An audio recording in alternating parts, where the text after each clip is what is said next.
Yo, mga lugtasan sa bilog na kalibutan. This is your Mr. Ugtas, and today we're gonna be flying all the way to Cebu to witness this very exciting event kung saan ating makakasama ang lahat ng real estate superstars in the nation. Of course, I'm one of them.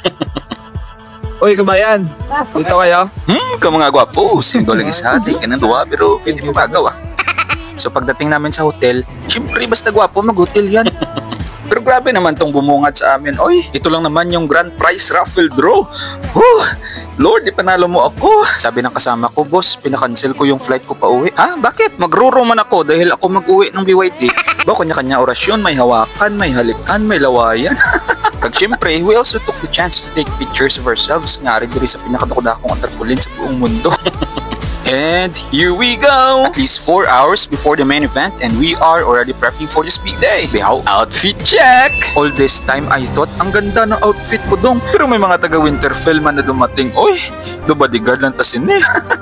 All hail to the kings of the north. Kag syempre, kung may mga taga Winterfell, hindi madula sa Daenerys Stormborn of the House Targaryen. Si hinanap talaga ako, nag-hi siya sa akin, no? Pa-picture pa nga sana siya sa akin eh. Pero sabi ko, wag na lang, baka magalit yung partner ko. Kaya ayun, nagtampo. Bleh.